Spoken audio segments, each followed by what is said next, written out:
Discuss this now with Ranjeet Brar, leader of the British Communist Party. Ranjeet, good to have you on the program with us. You know, the inclusion of these Ukrainian troops in the UK parade really isn't unique to the way that Russia's contribution to the victory over Nazi Germany in World War II is being rewritten. What do you make of a political gesture like this during the celebration of this historic event?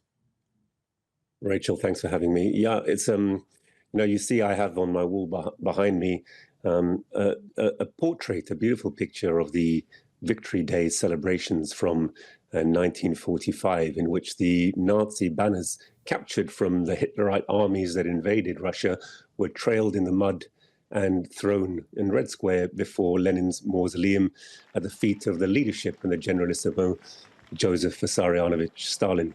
This is a date of supreme significance, not just to the people of Russia, but to the progressive workers of all countries. We know an incredible sacrifice was made by the people of the Soviet Union, who gave 27 million lives to defeat fascism. 90% of the fascist armies of the Wehrmacht were deployed on their eastern front against the Soviet Union. And it was absolutely the Soviet people, the Russian people today, who gave their lives to defeat fascism. It's not unique, that British imperialism, the British ruling class, has been anti-Soviet and anti-Russian in this period. Has a long history of being particularly anti-Soviet. In the run-up to the Second World War, there are very famous pictures of George V, who of course was a great Nazi sympathizer, teaching Elizabeth, now deceased, but for a long time our queen, to do the Nazi salute together with her sisters. They were deeply, and Churchill was very much involved for a long time, as were the British and American and French ruling class, in hoping that they could get Russia and Germany to fight each other to exhaustion and then go and pick up the pieces. And that was a subtext, actually, that went on, a negotiation between Churchill and Stalin, Stalin trying to get the British to open their second front throughout the beginning of the war, the phony war. And really wasn't until, Stalingrad, the heroic victory of Stalingrad, 200 days of fire, in which 1.5 million German troops ultimately were destroyed. The Sixth Army and General Paulus was defeated and encircled. It wasn't until the tide was turned in that heroic battle that really the British started, and the Americans seriously started coming into the war.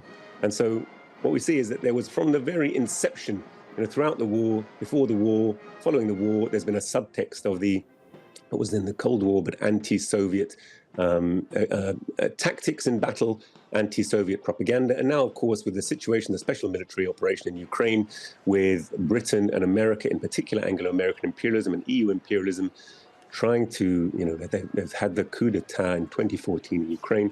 They're trying to use Ukraine, once a proud Soviet Socialist Republic, and it would have been a constituent, obviously, of the Red Army, using that with its new fascist Banderite ideology, which they've rehabilitated and installed in power, and using Ukraine really as a battering ram against Russia in order to, once again, to try and divide, balkanize, and subjugate it. So, they've rekindled this thing. But the fact that they celebrate a different date, the 8th as opposed to the 9th, goes all the way back to the fact that the Nazi Germans themselves tried to, first of all, surrender to the West rather than to the Soviet Union. And so there's a different day recognized as VE Day. But right now they're really trying to, our ruling class, our British ruling class, is really trying to ham up the celebrations and somehow pervert in this revisionist history the entire event and try and use it as some kind of battering ram, as a symbol against Russia, who we know will be holding their 80th anniversary celebrations on the 9th of May. Ranjeet, yeah, it's clear you have a very good grasp of history and current events, and I know you're speaking to us from London. I'm wondering, how does the average Brit think about this? How important is it to people there that these Ukrainian soldiers take part in this parade? I mean, it's quite a ragtag. When you see the pictures, as you say, 11 soldiers, it's like less than a platoon, really. And they're really ragged, ragtag group. I don't think this comes from the desire of the British people, but of course the British ruling class has a very tight information grip over the British people. So certainly at the beginning of the special military occupation, we've got an old habit in our country. Anyone that our ruling class wants to make war on, they portray as a new Hitler. They did it against Saddam Hussein. They did it even against people like Robert Mugabe in Zimbabwe. And of course, they're trying to do it ridiculously and absurdly against Putin. So they put that propaganda very strongly. They wall to wall. I work in the NHS. In the NHS, they sent around emails trying to get people to have sympathy for the Ukrainian people who they claimed had been invaded. They've always taken a historic approach. So for a while, I think they had managed to make some headway. But particularly now, there's a lot of austerity, a lot of discontent, a lot of poverty in the British working people. They're not keen on the concept of going to war. And as Keir Starmer in particular ratchets up a new militarism, a new wave of military spending, a new wave of suggesting we might have conscription, that we need to build the army in order absurdly to fight Russia, the British people have made it, particularly the youth, made it abundantly clear they've got no interest in fighting a war against Russia, no interest in fighting a war for British imperialism to defend a system which doesn't look after their fundamental interests. So I think that the British ruling class really want to push that, and it's they that are trying to score these cheap propaganda points by putting this ragtag group of Ukrainian soldiers, as a propaganda point. They're pushing it very hard, but I don't think it has huge resonance anymore amongst the British people. You brought up the May 9th Victory Day parade that will take place here in Moscow, and the EU has exerted some pressure on countries' leaders who are planning to attend that parade here. Russia's condemned that. Why do you think Brussels thought it would be appropriate to try to interfere in that type of decision making from sovereign states? Well, as I say, we live in a very tightly controlled information space. I mean, the very fact that with the special military operation, RT was closed down in our country, so that we're speaking here. I used to regularly look at RT News as my main source of news, together with some others in this country. Perhaps 1 million people used to regularly look at your news, and they've closed that down. So the propaganda war, the information war, is absolutely key for the British ruling class, for the European ruling class, to keep a grip on the minds of their people. It's only in this way that they can really keep the majority of the working people of Europe as subordinate, subservient wage slaves, and not really thinking about the fact that even on a very superficial level, it's not in their interest to go to war with Russia. The energy inflation, the cost of living crisis, yes, it's happening anyway. Our economies are in crisis, which have been going on since 2008. But the energy, the sanctions war on Russia has spectacularly backfired on the West. It's made life here extremely hard.